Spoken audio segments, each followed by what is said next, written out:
বন্ধুরা দেখো, এই যে ছোটবেলার স্মৃতি। তোমরা এই বয়সে কারা কারা এখনো মাখো এই জিনিসটা? এই দেখো, গাছির দিন, মানে বাঙালি কালচারে আশ্বিন মাস যেদিন যায়, কার্তিক মাস পড়ে, সেই দিন সবাই এই নিম পাতা বাটা গায়ে, নিম পাতা এবং হলুদ বাটা গায়ে মেখে স্নান করে। এইটা আমাদের বাঙালির কালচার। আমি দীর্ঘ 50 বছর আগে, না, ভুল হয়েছে, 40 বছর আগে এইগুলো ছেড়ে দিয়েছি, আর মনে পড়ে না। তাই আজকে আমাদের বাড়ির একজন ছোট মেয়ে, সে দিয়ে গেছে, যে জেঠুকে দিয়ে, ওর জেঠিকে দিয়েছে, জেঠুকে মাখতে বলো আর স্নান করতে বলো। তো মাখছি, তাই যেহেতু ছোট মেয়ে দিয়ে গেছে ভালোবেসে, তাই আজকে অনেকদিন পরে মাখছি।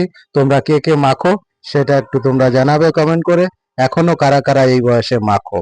তাই এই দেখো, এই যে নিম পাতা গায়ে মাখলে এমনিতেও ভালো হয়, আমাদের স্কিনের যে সমস্ত সমস্যা থাকে সেগুলো ভালো থাকে। এই দেখো, আমি গায়ে মাখছি।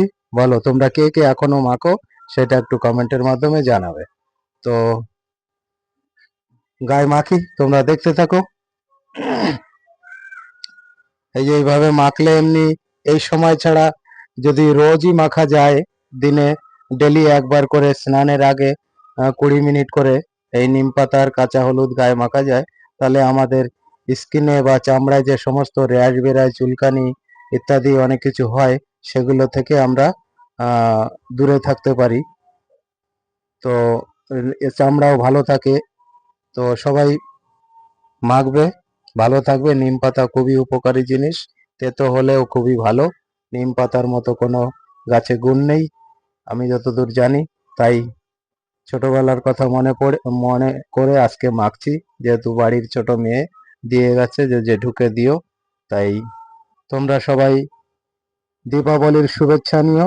সবাই ভালো থেকো, সুস্থ থেকো। আর দেখো, আমি মুখেও মেখে নিলাম। কেমন লাগছে বলো? আর তোমরা এখনো কে কে মাখো তাও কমেন্টের মাধ্যমে জানিও। আর এখনো যারা নতুন আছো, আমার চ্যানেল দেখছো, সাবস্ক্রাইব করে পাশে থেকো। বড়রা প্রণাম নেবেন, ছোটদের জন্য আন্তরিক ভালোবাসা সব সময় থাকছে।